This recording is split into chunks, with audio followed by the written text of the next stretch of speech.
This is the PR Podcast, a show about how public relations helps you tell your story to the world.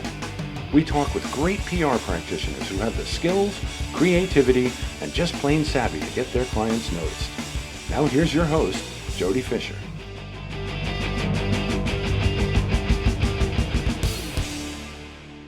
Hey everyone, and welcome to the PR Podcast. I'm Jody Fisher. Thanks for joining us.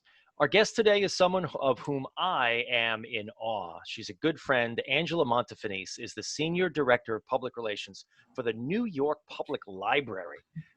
Any of you who have ever walked down Fifth Avenue and seen that gorgeous, gorgeous building there, right off of 42nd Street with the big lions out in front. And these days they've got their masks on, as they should.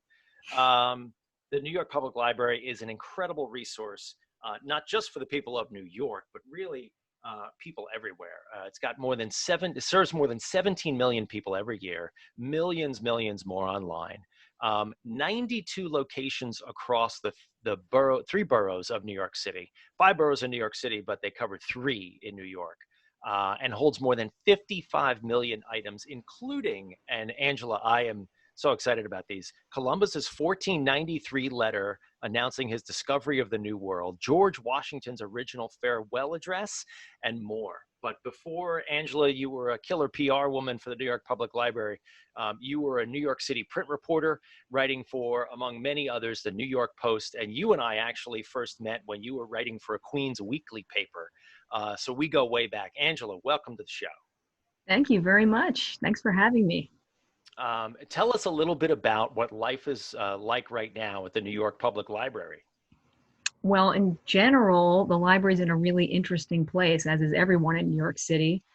Because of COVID-19, this global pandemic, all of our locations were temporarily closed for a while. We've now reopened a few of them for grab and go service. You can pick up books, but for a while there, for about 4 months, we didn't have our community connection, our locations, our 88 branch libraries, our 3 research centers.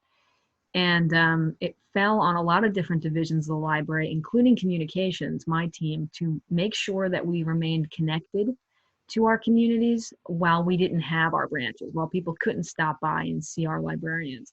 And so it has been a trip to do that. And we've been extremely creative to try to cut through the clutter of the news cycle, which is obviously quite dense at this point, to get the library in people's faces and have them remember us and engage with us, and most importantly, use our collections, like ebooks, for example. A lot of people don't even know we have them.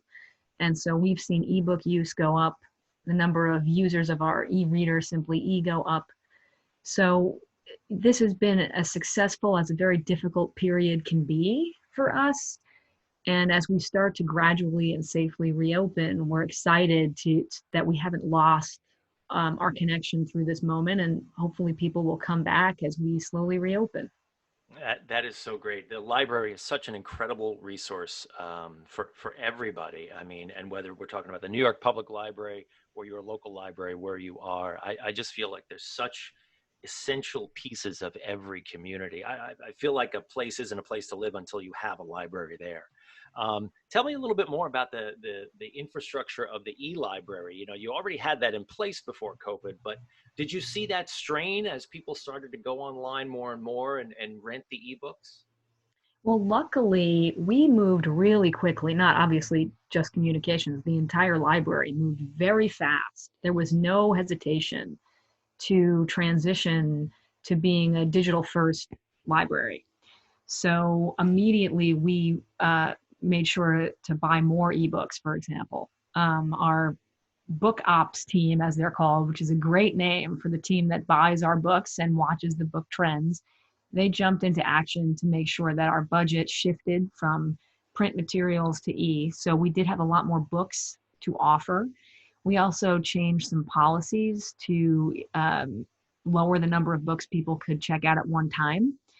So for our big borrowers, that might have been a slight inconvenience, but what it meant was more books were available for more people. So that was a good move.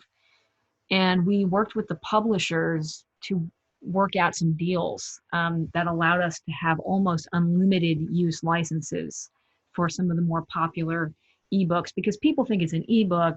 there's an infinite number and you could keep it forever. It's like a PDF that you just keep copying, but that's actually not the case. They're licenses. So it's just one copy. So if someone has it, you can't have it. So the publishers, obviously, they wanted to make sure people kept reading in this moment. So they were really great partners, actually. They allowed us, for example, to have rights to do full story time. So it's not just ebooks that we loan. We also try to do story time programs virtually. So the publishers were really great about allowing us to put full books online without having to clear rights in this moment to make sure everyone had their early literacy tools and families still got their books.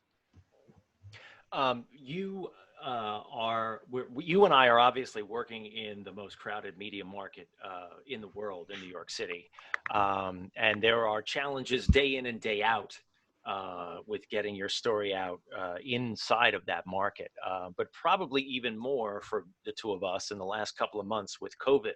Um, Tell us a little bit about some of the challenges that you've had in telling the story of the public library in the context of COVID these last few months. And it probably goes way, way beyond the story and the photo op of putting the masks on the lions out front in front of the building, right? Right. So I think that one of the biggest challenges we face comms wise is a lot of folks still have this sort of stereotypical view of the library. Like if they haven't used the library since they used the encyclopedia, for their fourth grade history project, they don't actually know that we're not this sleepy place you go to sort of read a book real quiet. We have all of that, but there's a lot more going on there, including virtually. So this was a moment to really push all of our promotional heft behind letting folks know we have a lot to offer, even when our doors, unfortunately, have to temporarily be closed. So we were not just battling the usual, crowded media market during the tightest news cycle humanly possible with a pandemic going on. But we also had to sort of every day combat that incorrect assumption some people have, including in the press, that with our doors shut, we have nothing to offer. So we basically set an informal goal for ourselves that we were going to pitch something every single week. Some of them were going to be massive, national stories. Some of them were going to be for the neighborhood media outlets to let folks know what we have. But we were constantly looking for creative ways to get into the news to remind people we're still here and we have a lot to offer. So just to give a few examples, our head of the branches struck up a deal with a tutoring service called Brain Fuse so that anyone with a library card was able to get one-on-one virtual on-demand tutoring, which obviously was a great support to families doing remote learning for the first time in their lives. So that was an example of a pretty straightforward thing. We wrote a press release, we sent it out, but we sent it to education reporters. These are folks we don't always talk to, and just made a case that libraries always support education after school. Now we're supporting it virtually, so we're transitioning that service. And people really responded well to that. The education reporters like, that's true. Kids do go to the library after school. It's not even something people think about. And so to say now that's a virtual service, we got a lot of press for that. Then we got creative with something called Missing Sounds of New York. I don't know if you saw that, Jody, but we, looking at social media, interacting with our patrons by email, the thing that people kept telling us was that, oh yes, we have your ebooks and we have your virtual story times and we know all of your virtual services are great, but we just miss being in the library with other human beings. And so knowing that that was something that our patrons and New Yorkers wanted, we partnered with a firm called Mother, and we created a playlist of just basically ambient noise from New York. So baseball stadium, Midtown, the subway, a restaurant, and a public library. And this got national play because it was something that perhaps people didn't even know they wanted to hear, but it was soothing and cathartic. But it was also unexpected because the library is, be quiet, shh, and here we are releasing an album of sounds. So the unexpected nature of that, um, plus the fact that we've always collected, the thing that makes our research collection so unique is we sort of tell the history, we collect the history of the world in a variety of ways, but including through just everyday stories. You know, some of the items you mentioned, we have George Washington's farewell address. We also have, for example, a patrolman's notebook, a New York City patrolman's notebook from the 1800s. So it's what he saw on his beat. That's as fascinating a part of history as anything, to learn what New York was actually like in that time period. And so it made sense for the library to say, well, the sounds you hear every day, we are going to share those with you because everyday life is what we collect and what we You, pay attention to. you are reminding me of my radio reporter days when I used to have a cassette tape back when we all used cassette tapes of ambient noise of all different places that I had ever visited. And so I had a busy highway with truck sounds in the background versus a parkway with only car sounds. And I also remember that I had the sound of a park in the middle of the afternoon. And to your point about, a library being a quiet place and thinking that there's no noise in a particular room, there's never no noise in any room, right? Right. There's Exactly. always something there. There's even if it's the sound of silence, It's but true. there's nothing there. You still can hear something. I saw that story, and that was so brilliant. Let's take a quick break. We'll be right back after this. And going back to you're talking about, I guess I'll call them the artifacts that you have in your collection. The library is almost functioning as a museum as much as it is a resource, wouldn't you say? Well, in some ways, I think that in the fact we have a lot of stuff, very, very rare, important, interesting stuff. But the purpose for us is to make it accessible to everybody. So, just to give an example, we have a division called the Berg Division. And if you have a need to see Charles Dickens' handwritten notes in his own personal copy of A Christmas Carol, which we have, you can see it up close and personal as long as you're wearing, you're following all the rules. You don't have a pen in your hand or anything. And so these items aren't just, for display, although we do exhibitions and they're important because we want to increase access to these materials. But all of these materials, manuscripts, rare books, photographs, anybody could come in and request to see them up close. Some of them, are limited to just folks who have a legitimate sort of research purpose because they're so fragile.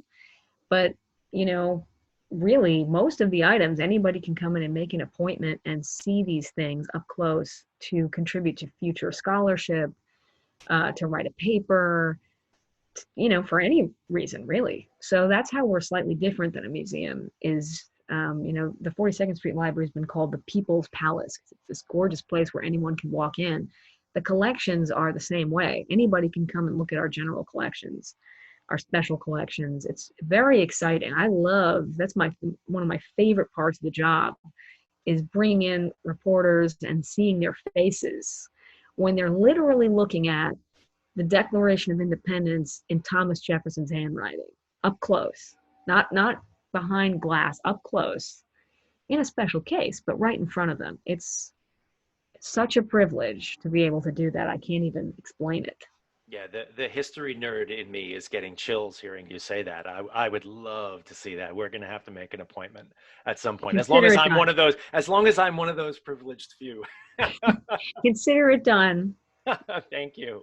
But let's get back to the PR conversation. You talk about all these great resources and sort of all these different things that the New York Public Library does. How much education do you have to do with reporters to sort of realign their thinking and get them to see you as not just the place that people go to, rent I shouldn't say rent, borrow a book, or maybe even sit in the reading room and do some research, but actually to access all of this information? How much education goes into talking with reporters and editors about that? Well, I've been at the library for about 10 years, and I'm very lucky that I've cultivated a big network of reporters who now know to come to us when they have questions about some of these things.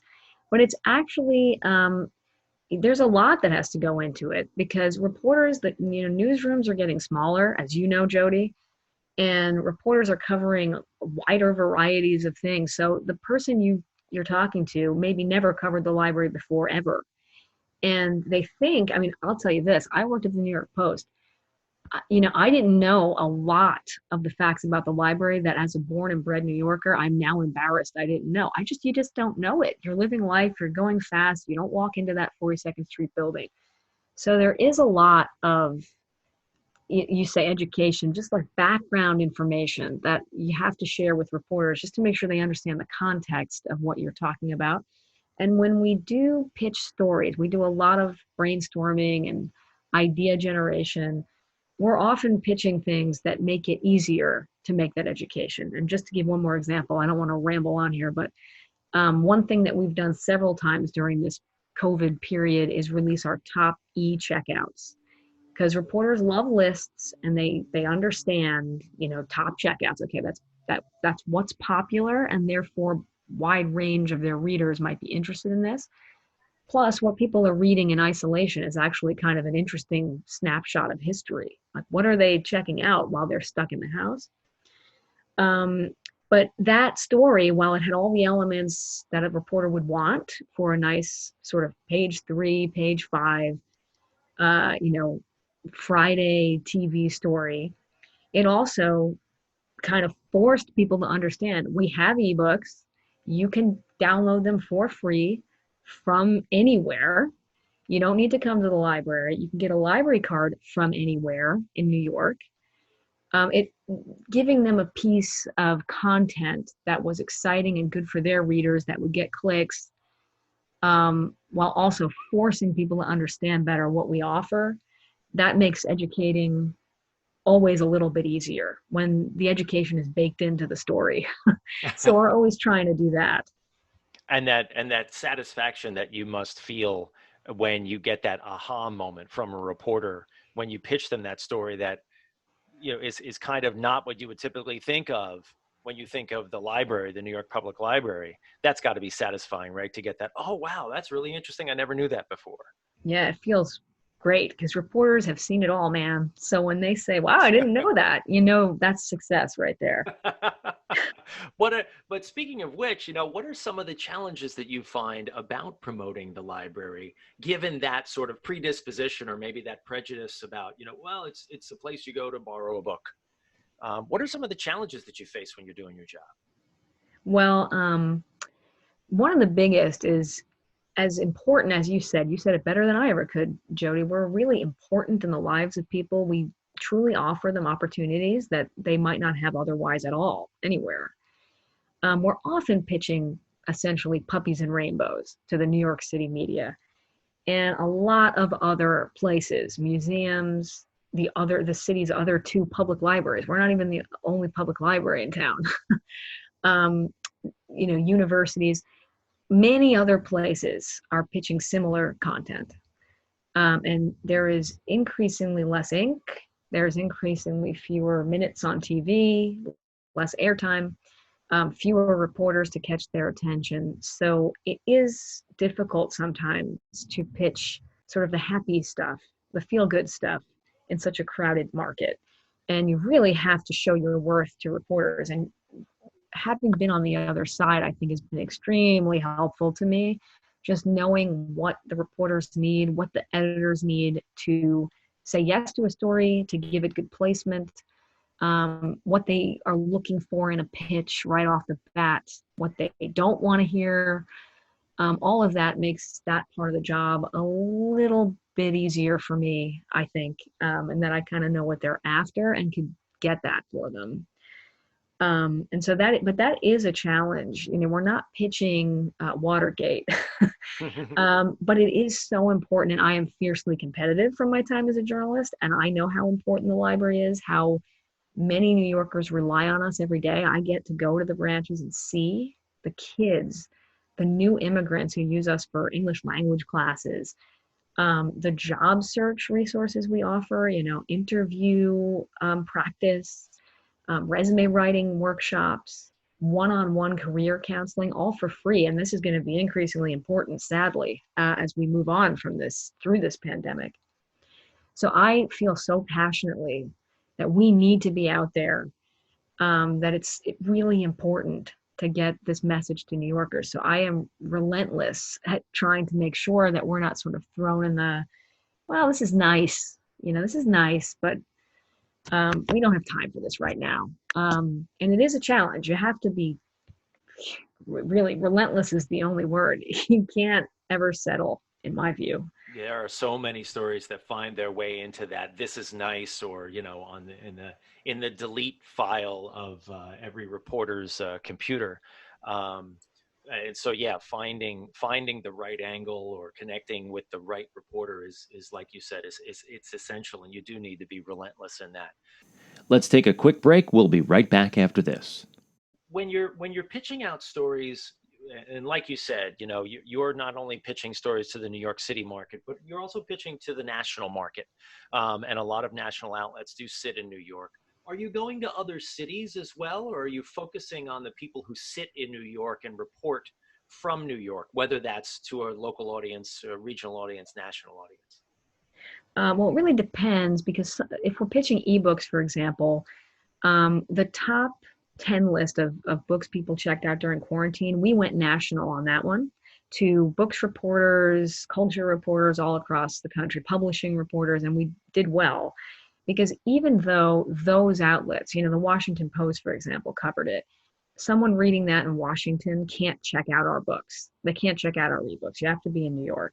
So we're missing sort of that opportunity when you make that a national story. And that's why we focus much harder on New York, because we wanted people to read that and say, let me check out one of these books. But we're positioning the library nationally. So the point of that story nationally was different, which was to position us as sort of keeper of a critical piece of information, which is what are Americans doing during lockdown. Everyone's hearing how bored and crazy everyone's going, how nervous and anxious everyone is. People are reading books. What are they reading? So being one of the largest public library systems in the country, even though New York is its own animal and it's very blue and doesn't represent the rest of the country, it's still an interesting story publishing wise. What is one of the largest public library? What are we checking out to people during this moment? So we sensed this wasn't just a local story, and we went broader with it, and it positioned us as sort of central to, and basically all public libraries as central to serving people during this moment. So it had an important purpose in that case. And Sounds of New York, same thing. Even though it's a New York story, everyone in the whole country is missing the sounds of their local playground and their local restaurant and their local library. And since anybody could download that content, you didn't have to be a card holder to get it. It was on SoundCloud and Spotify. That made sense to pitch that far and wide, because the New York Public Library is a national and international brand.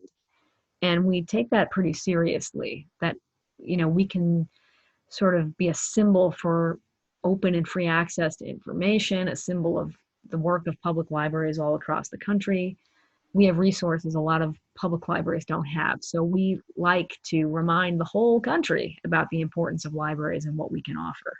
Yeah, you are, the New York Public Library is as much a destination, for visitors to New York as it is a resource to the people of New York. I mean, people visit the New York Public Library because they see it in movies and they see it in pictures and they see it in media, and they want to, and maybe the most obvious and iconic thing about it is the lions out front. Remind us of their names again. Patience and fortitude. There we Patience and go. fortitude. There we go. But maybe they start by wanting to go see the lions and take a selfie in front of them, but then they go inside and it's beautiful inside. It is as much a destination and sort of a place you want to visit just to see it and experience it as it is a place that you're talking about as a informational resource, and so much more. What have been, I don't want to put you on the spot because I always blank when I get these questions, but are there any favorite stories that you've pitched out over the last 10 years of working for the New York Public Library? Sort of the ones that just made you go, man, that was fun, or wow, that was a good one, or not. And it's not necessarily like how much attention it got, but just as a former reporter, what you have those moments where you're like, man, that was a good story. Do you have any recollections of those? Can you share? Sure. Well, there are so many that this podcast would be like 5 hours long. So I'll just give you two perfect examples. First one was pure fun. And the reason I love this so much is I helped formulate this. It wasn't just that I heard a great story and pitched it. It's that myself and my team took this idea and ran with it, which was a couple of years ago. I've been wanting to do this for years. And finally, 2 years ago, a trustee was able to donate some funding to make this happen. Every year, Black Friday is a day, and who knows what it's going to be this year, but it's a day where you get bombarded with spend money, spend money, spend money, right before the holidays, when it's supposed to be about family and all of that. All of a sudden you're getting just one retail ad after another. So I remember thinking, wouldn't it be great to take a full page ad in the New York Times, which is very expensive, Yes. and create a purposely cheesy looking retail ad with all kinds of funny things like for unlimited time only and 100% off, that advertise that the best deal of Black Friday is the library, free books. So we actually were able to do this. It was a team effort to create the ad, which was hilarious, and to make sure we pitched it everywhere, to advertising places, to national outlets, to make sure we had a strong social media presence and e-newsletter presence. And it just blew up. People loved it. The goodwill that we got from this ad, we got so many library card signups, so many positive notes. We raised money off of it, meaning like it wasn't a fundraising thing, but people donated. All the good things came out of this, and it was so much fun to pitch it. It's so on mission, but also just irreverent enough that you wouldn't expect the New York Public Library, the fancy building on Fifth with the lions, to do something like that. And it was such a pleasure to have the aha moments with reporters where you just see them laugh. Like, this was really funny. I really enjoyed pitching that one. And because the comms team, it was our idea. We built it up from scratch. We had the support of the leadership to do something funny like that. Everything just fell into place, and it felt like such a win. It was a really fun thing to pitch the day after Thanksgiving. On the other end of the spectrum, I really love pitching stories that aren't for broad publication, but are targeted towards a specific reporter, sort of more in-depth, substantive stories with a lot of numbers. And a story that sticks out was a piece in the New York Times that it was about our story times. And I took a fun fact about our story times, which is that they were so crowded and had seen such a spike in attendance that some branches had to hand out tickets. So the fact that our story times were the, quote, hottest ticket in town, which is, again, unexpected. You wouldn't think that.